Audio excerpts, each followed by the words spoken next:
আমার দিদিকে যে লোকটা দিনের পর দিন নির্মম অত্যাচার করে শেষে বালিশ চাপা দিয়ে চিরদিনের মতো শেষ করে দিয়েছিল, তাকে আবার এখানেই এইভাবে দেখতে হবে আমি কোনোদিনও ভাবিনি। 7 বছর আগে এই লোকটাকেই এইখানে যতটা শ্রদ্ধা করেছিলাম, আজ তার 10 গুণ ঘৃণায় শরীরটা রিডি করে উঠছে।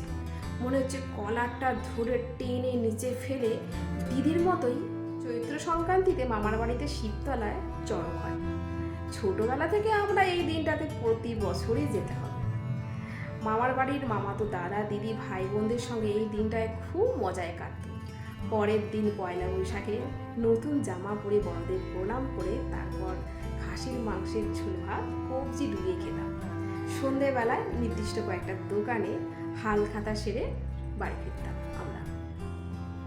আমরা বলতে আমার 2 দিদি আর মা। পয়লা বৈশাখের দিন বাবা যেত, বাবা চড়কের দিন যেতে পারতো না, কারণ বাবার প্রাইভেট কোম্পানিতে কাজ ছিল, সেজন্য চড়কের দিন বাবার ছুটি থাকতো না। বাবার খুবই সামান্য বেতন, এই সামান্য বেতনে আমার মা কিভাবে যে সংসারটাকে টানতো শুধুমাত্র আমরাই জানতাম। তবে মা কোনোদিন সংসারে অভাব বুঝতে দেয়নি। আমাদের 3 বোনকেই খুবই সুশিক্ষায় মানুষ করেছে। মেজ দিদি ছিল আমার অপরূপ সুন্দরী, যেমন রূপ তেমন সর্বগুণ সম্পন্না বলে পাড়া এবং প্রতিবেশীদের কাছে দিদির বেশ নাম ডাক ছিল। সকলে দিদিকে খুবই ভালোবাসত। সবার মধ্যমণি ছিল আমার মেজ দিদি। এমনি এক চড়কের দিনে মামার বাড়ি গেছি আমরা। বর দিদির তখন সবে 5 মাসের মতো বিয়ে হয়েছে, আর মেজ দিদি সবে বিএসসি কমপ্লিট করেছে। এরপর পড়াবার মতো ক্ষমতা বাবার ছিল না। মেজ দিদি কয়েকজনকে গান শেখাতেন। আমি সবেমাত্র 9 পড়ছি। অববিবাহিত দিদি জামাইবাবুকে নিয়ে মামার বাড়ির সকলে মিলে আমরা চড়কের মেলায় ঘুরছি। সন্ন্যাসদের বটির ওপর, কাঠারের ওপর ঝাঁপ, তারপর খেজুর গাছের উপর উঠে শুয়ে পড়া, এই সকল দৃশ্য প্রতি বছরের মতো অবাক চোখে দেখছি। ঠিক এই সময় ছোট মামা কয়েকজনকে আমাদের সামনে নিয়ে এলেন। এক ভদ্রলোক, এক ভদ্র মহিলা আর একজন সুপুরুষ ভদ্রলোক। সঙ্গে ছিলেন ছোট মামার বন্ধু। পরিচয় জানালেন যে ওই ছোট মামার বন্ধুর দিদি জামাইবাবু আর তাদের একমাত্র ইঞ্জিনিয়ার ছিলেন, যিনি এখন ব্যাঙ্গালোরে কর্মরত। ছোট মামা আগে থেকেই মায়ের সঙ্গে কথা বলেছিল এনাদের ছেলের সঙ্গে আমার মেজ দিদির বিয়ের জন্য। দেখাশোনার কর্মটা ওনাদের মতোই এভাবেই ছোট মামা করেছিলেন, কারণ ছোট মামাকে ওনারা বলেছিলেন যে ওই বাড়িতে গিয়ে মিষ্টি মুখ, জল খাওয়া, শরবত খাওয়া এটা নাকি ওদের ভালো লাগে না, তাই এভাবেই দেখাশোনাটা হয়েছিল। আর প্রথম দেখাতেই দিদিকে ওনাদের এত পছন্দ হয়ে গেছিল যেন এক্ষুনি দিদিকে বিয়ে দিয়ে বউ করে নিয়ে ওনারা বাড়ি যান। এদিকে বাবা মা তো পড়ে গেলেন ভীষণ চিন্তায়। সবে 5 মাস আগে আমার বড় দিদির বিয়ে হয়েছে, হাত একদমই ফাঁকা। এত তাড়াতাড়ি কিভাবে সামাল দেবে, তাই ওনাদের কাছ থেকে বাবা কিছু মাস সময় চেয়ে নেন। কিন্তু ওনারা বৈশাখ মাসের 17 তারিখটাই একেবারে ফাইনাল করে ফেলেন এবং জোর গলায় বলেন, আমাদের তো কোনো রকম দেনা পাওনা লাগবে না, এমনকি একটা গয়নাও কিন্তু আপনারা মেয়েকে দেবেন, শুধু একটি কাপড় পরিয়ে বসিয়ে রাখবেন। এমন সুপাত্র বাবা বা মামারা কেউই হাতছাড়া করতে চান না। ওনারা তো কথাবার্তা বলে চলে গেলেন। মামারা তখন বাবাকে আশ্বাস দিয়ে বললেন, জামাইবাবু আমরা তো আছি, এরপরটা না হয় আমরাই দেখে নেব। আমার বড় জামাইবাবু, আমার 2 পিসি প্রত্যেকে একটা করে বড় দায়িত্ব নিয়েছিল। বলতে গেলে খুব ধুমধাম করে মেজদিদির বিয়েটা হয়েছে। আর মেজদিদির শ্বশুর বাড়ি থেকে গা ভর্তি করে মেজদিদিকে গয়না দিয়েছিল। বিয়ের দিন, বৌভাতের দিন তো মেজদিদিকে পুরো রাজরানীর মতো লাগছে। বিয়ে, বৌভাত, অষ্টমঙ্গলা পরপর কেমন যেন স্বপ্নের মতো হয়ে গেল। পরের দিনই দিদিরা ব্যাঙ্গালোর চলে গেছিল। ওখানে গিয়ে মাকে রোজই ফোন করতো। ওখানকার নতুন সংসার, নতুন জায়গা, এই সব মায়ের ফোনে আমরা মুগ্ধ হয়ে শুনতাম। পরে পরে বুঝতে পেরেছিলাম মেজো জামাইবাবু বড় জামাইবাবুর মতো এতটা খোলামেলা না, অতটা পাত্তাও করে না আমাদের, কেমন যেন একটা দেমাকি ব্যাপার স্যাপার। মা বলতো, যাক মেয়েটা আমার সুখে থাকলেই হলো। মাধ্যমিক দেওয়ার পর আমি আর মা দিদির কাছে ব্যাঙ্গালোর গেছিলাম, কারণ দিদি তখন ফুটফুটে তুলতুলে একটা বেবি আমাদের উপহার দিয়েছিল। বড় দিদির ঘরের নাতনি আর এই মেজ দিদির ঘরের নাতিকে পেয়ে মা তো আনন্দে আত্মহারা।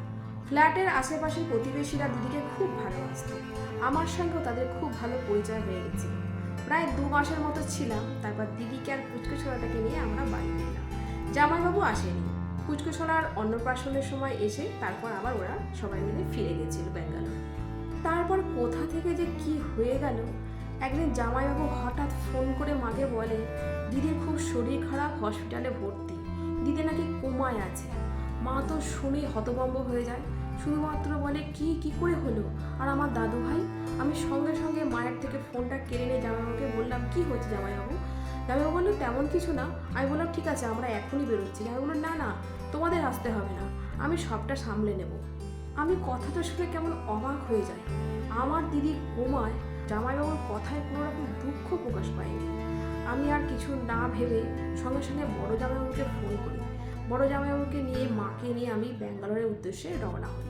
বড় জামাইবাবু আমার অনেক কষ্টে 3টে ফ্লাইটের টিকিট জোগাড় করেছে। ওখানে পৌঁছে দেখি দিদি আর নেই। কাকে সামলাবো, মাকে, ছোট বাচ্চাটাকে, না আমি নিজেকে?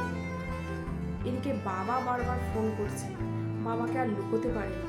পুরো কথাটা বলার পর বাবা হাউমাউ করে কাঁদছে, ফোনের পর ফোন করছে। আমাদের 3 বোনের মধ্যে মেজদিই ছিল বাবা মায়ের সবার প্রিয়। বাবা হাউ করে কেঁদে উঠছে, বলছে কোথা থেকে কি হয়ে গেল রে।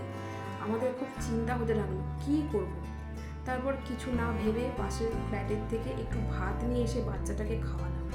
কিন্তু জামাইবাবু দেখলাম এই ব্যাপারটায় খুব রাগারাগি করল, পাশের কারোর সঙ্গে আমাদের মিশতে দিচ্ছিলেন না।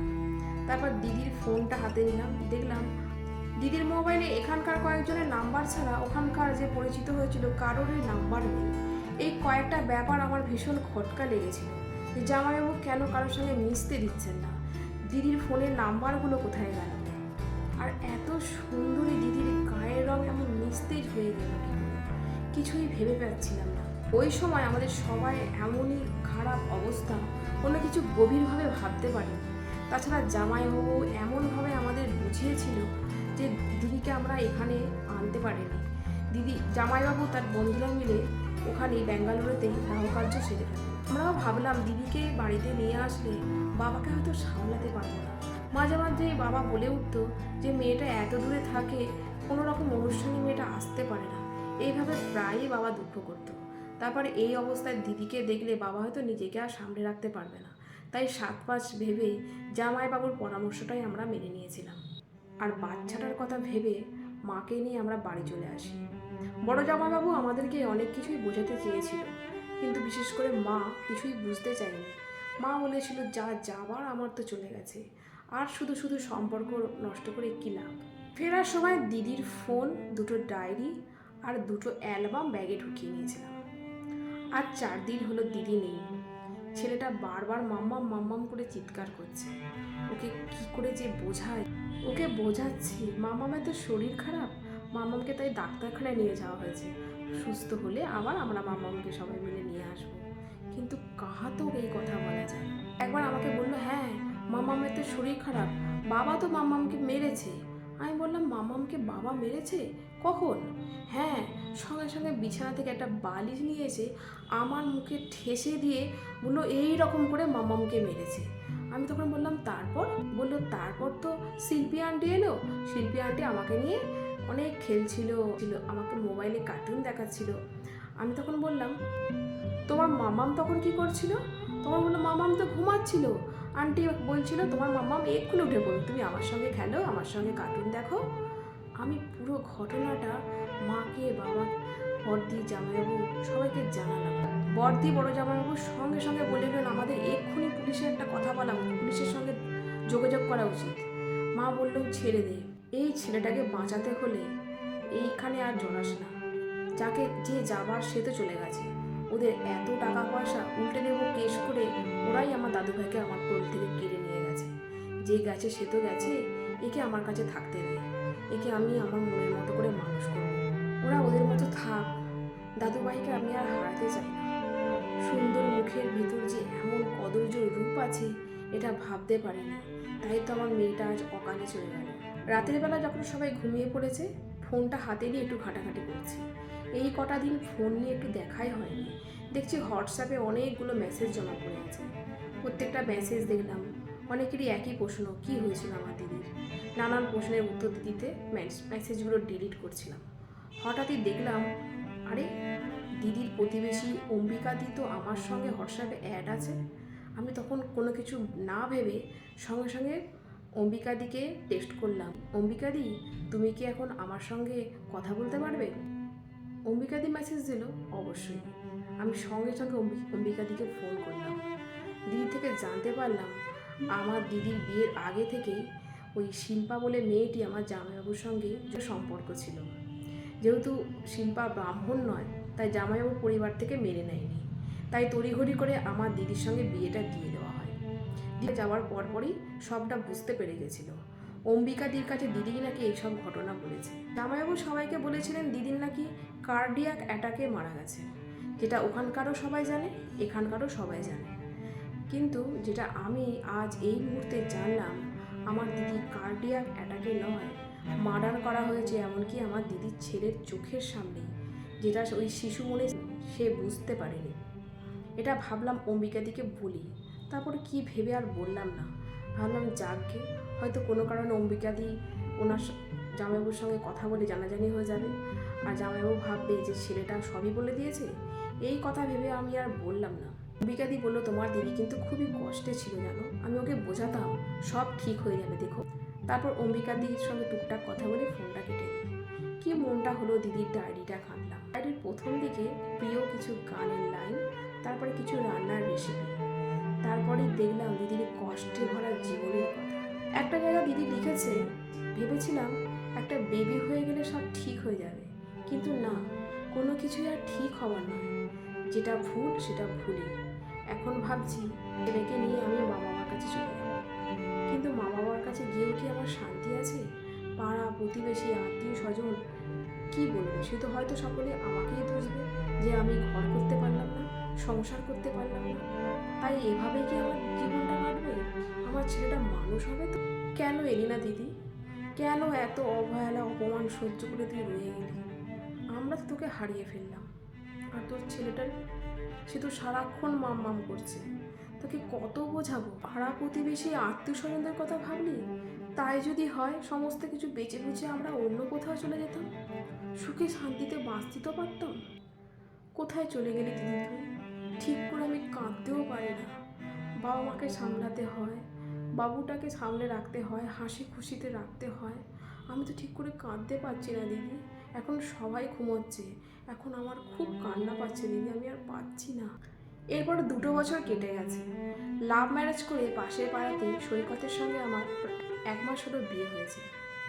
পরে পড়াশোনাটা সৈকতের বাড়ি থেকেই করানো হবে, এটাই বিয়ের আগে কথা হয়েছে। সৈকতের মায়ের খুব শরীর খারাপ, এখন অবশ্য ঠিক আছে, তাই আমার শাশুড়ি মা চেয়েছিলেন তাড়াতাড়ি বিয়েটা দিয়ে দিতে। একটু অপ্রস্তুত ছিলাম, ভেবেছিলাম পড়াশোনাটা কমপ্লিট করেই করব। বাবা মা বললেন আমি আর না করতে পারিনি। সব থেকে বড় কথা হলো শুভমকে, মানে আমার দিদির ছেলেকে এবারে সকলে খুব ভালোবাসে, বিশেষ করে সৈকত নিজের সন্তান তুল্য দেখে ওকে। ছুটির দিনে এখান ওখান ওকে ঘুরতে নিয়ে যায়, এতেই আমি খুব খুশি। আজও শুভমকে নিয়ে আমরা এসেছি চড়কের মেলায়। বাবা মাকেও বলেছিলাম চলো, একটু মনটা ভালো থাকবে। অনেক বলার পরেও ওনাদের আনতে পারিনি। সন্ন্যাসীদের ঝাঁপ, খেজুর গাছে ওঠা, এই সব কিছু শুভমকে দেখাচ্ছিলাম। সব কিছু দেখা হলে মেলার দিকে যাব, ঠিক ওই সময়ে শয়তানটাকে দেখতে পেলাম। সঙ্গে ছিল দ্বিতীয় বউ শিল্পী। শয়তানটার ফেসবুক প্রোফাইল চেক করে কে এই শিল্পী ভীষণ দেখার ইচ্ছা হয়েছিল সেই সময়, তাই ফেসবুক চেক করে শিল্পীকে তখন দেখেছিলাম। এখন অবশ্য ফেসবুক, হোয়াটসঅ্যাপ, ইনস্টা সবেতেই ব্লক করা আছে, কিন্তু একবার দেখেই খুনিটাকে চিনতে পেরে গেছি। হ্যাঁ, ওই শয়তানটার সঙ্গে সঙ্গে এই মহিলাও তো আমার দিদির খুনি। পাছে আমাদের দেখতে পেয়ে শুভমের দিকে এগিয়ে আসি, তাই সৈকতকে ইশারায় দেখালাম, দেখিয়ে তড়িঘড়ি আমরা ওইখান থেকে বেরিয়ে আসলাম। শুভম তো মেলায় যাওয়ার জন্য চিৎকার জুড়েছে, মনি মনি তুমি কেন আমাকে মেলায় নিয়ে যাচ্ছ? আমি ওকে বোঝালাম, বাবা এখন ভীষণ গরম, আর এখানে দেখো মেলায় এত প্রচণ্ড ভিড়, আমরা একটু রাত করে আসি, তার চেয়ে বরং চলো তোমাকে আমরা একটা খুব ভালো জায়গায় নিয়ে যাবো। এই বলে দ্রুত ওখান থেকে বেরিয়ে এলাম। শুভমকে ভোলাতে একটা চিলড্রেন পার্কে ওকে নিয়ে গেলাম। সৈকত ওর হাত ধরে এটা ওটা সমস্ত কিছু দেখাচ্ছে আর বোঝাচ্ছে। আমার পা টলমলে, পাটা আমার আর এগোচ্ছে না। খুব মনে পড়ছে দিদিকে, সব কিছু মনে পড়ছে। যেখানেই থাকিস ভালো থাকিস দিদি, তোর ছেলের একটা চুলও আমি বাঁকা হতে দেবো না, দেখিস। আশীর্বাদ করিস ওকে যেন মানুষ করতে পারি, অনেক বড় মনের মানুষ। ধন্যবাদ।